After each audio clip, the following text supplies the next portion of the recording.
Hello, students. Mr. Bockolt here, and let's go ahead and start your editorial. So last week you already did, or the week before, sorry, with the ACT, you've already done most, if not all, of the research for this. And now we're going to start planning for your essays and start writing for them.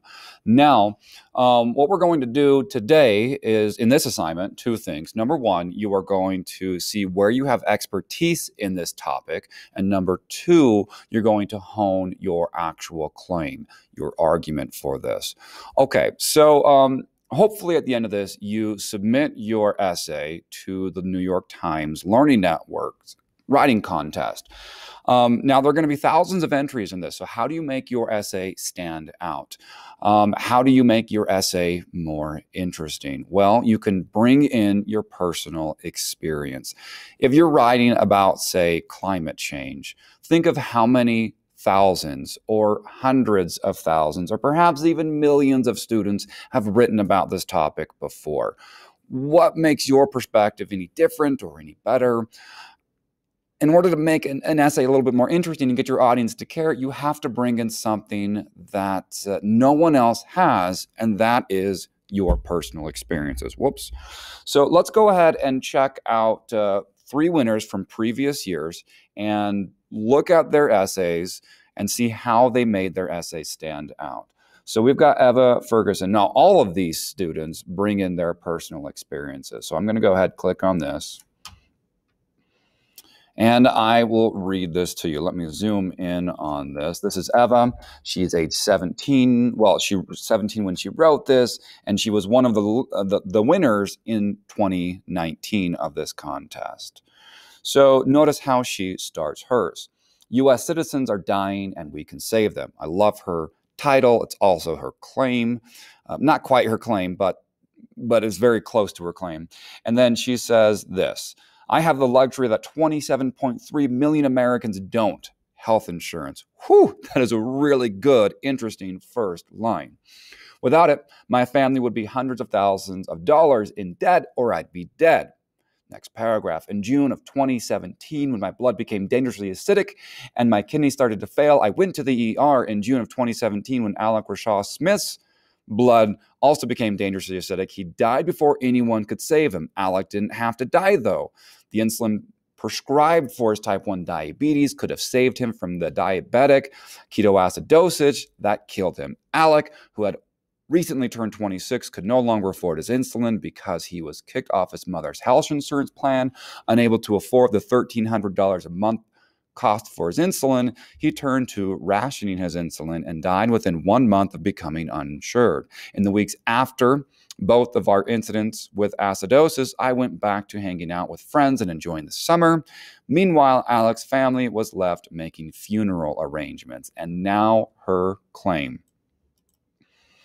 Claim right here is there is only one way to prevent innocent people like Alec from dying: adopt national health insurance. Now, you don't have to agree with the student's perspective on health insurance. I will never ask you to do that. But what I do want you to notice is how she was able to make this topic much more interesting and engaging by making it personal. She brought in her real life story and juxtaposed it next to a story she found on a true story she found online. And because she brought in her own personal story, it made it so much more interesting. How can you bring in your own personal story into your essay?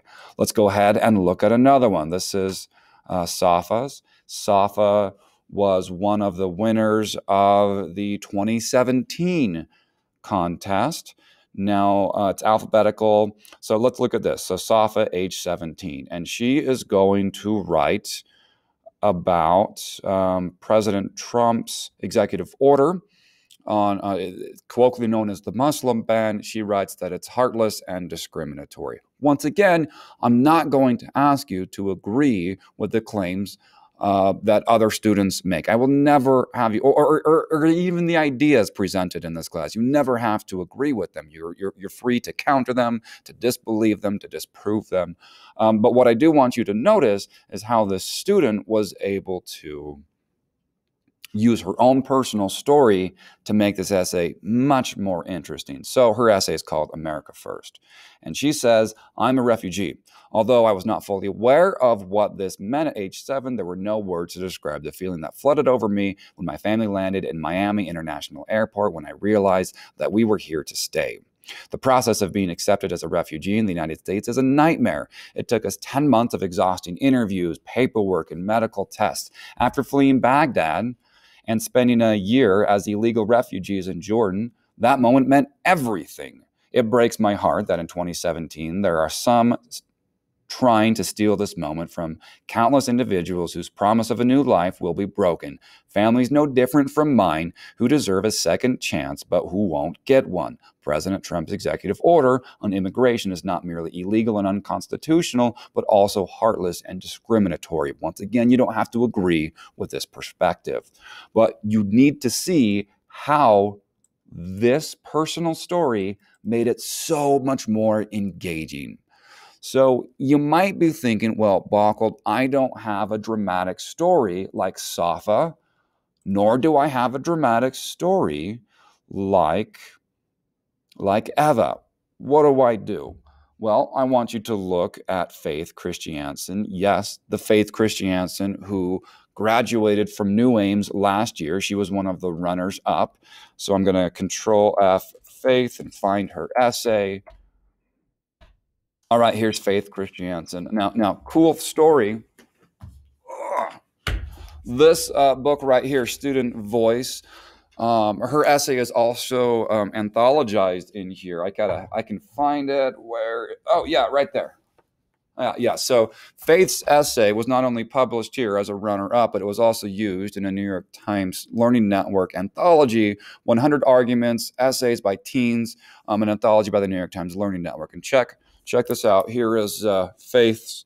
Maybe you can see that.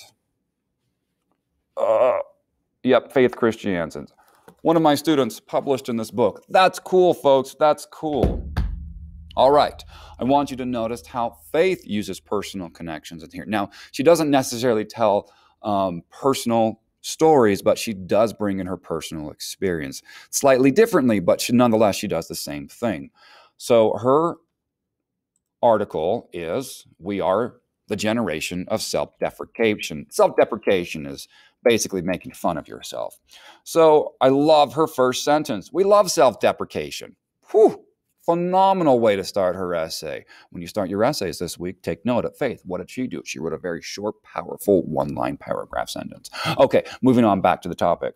After all, it's what fills the majority of our favorite jokes or humorous memes. We can't help but double tap the post that states, they said I'd become anything, so I became a disappointment. Or, who needs April Fools when your whole life is a joke?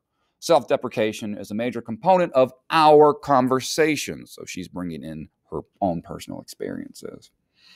Besides, would it be right?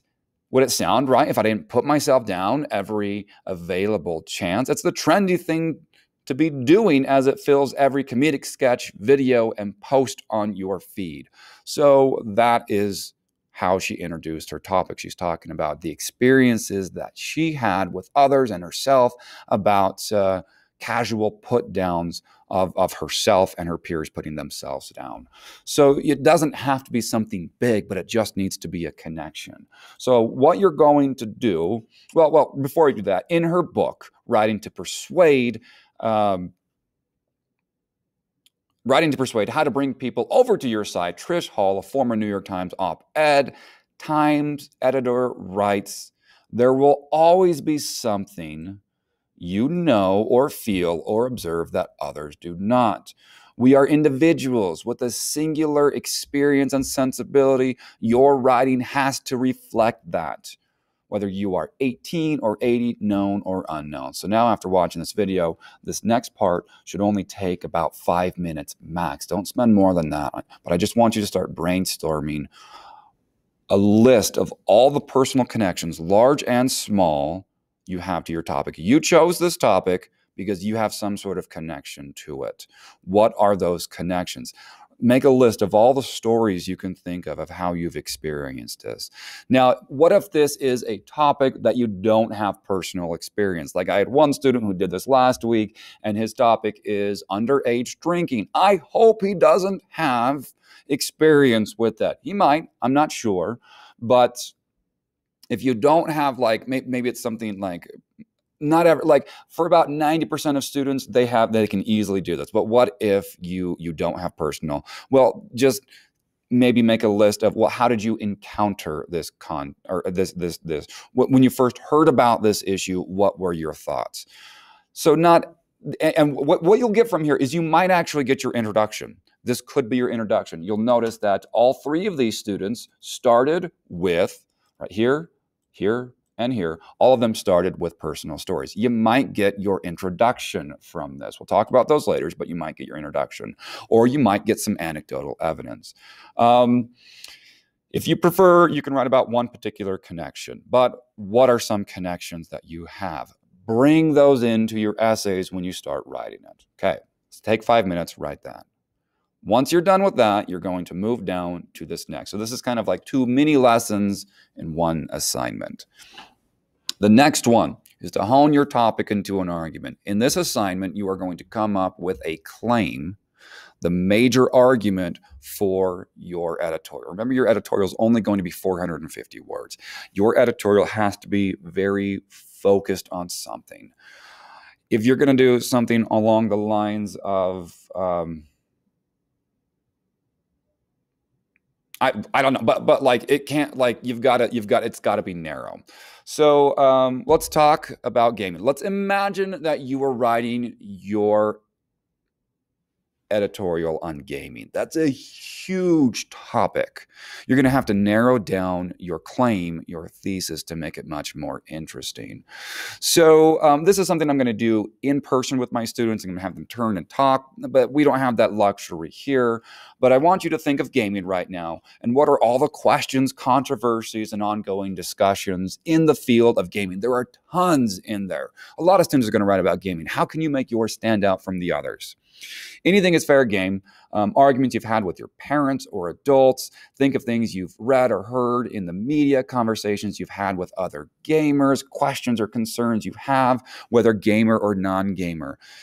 Just think of so many, like what are parents saying about gaming? Sometimes parents aren't always a fan of gaming, yet their kids and their children do it.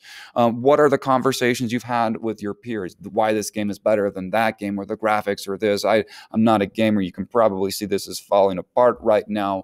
But think of everything, and think of all the topics you can think of. So you can talk about violence in video games. Now that one is so boring. We've all done violence in video games. Like, the research shows that there's actually no more controversy about that. Violent video games do not cause real world violence. So that's going to be a boring paper. Do something else. But think about how video games could be used in education or skills or improve brain function.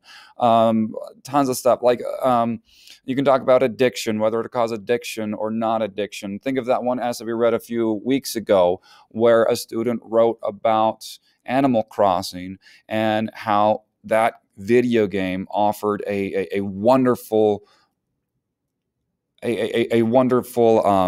what was it?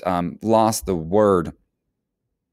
Wonderful escapism in a very difficult year. So there are tons of topics. Now, you can read Tony's essay right here. Tony was one of the winners of last year, and he wrote an interesting article.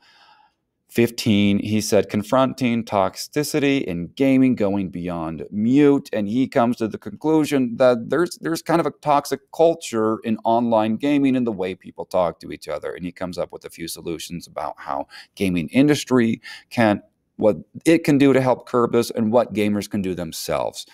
But that's a much more interesting and nuanced argument than, say, violent video games do not cause real world. Like, we're beyond that. Let's move something a little bit more interesting. So you've got that right there. Now, what I like about this is his topic, and he explains how he came up with his topic. When I chose the topic, At first, I thought there weren't that many things to talk about. Turns out, tons of stuff to talk about.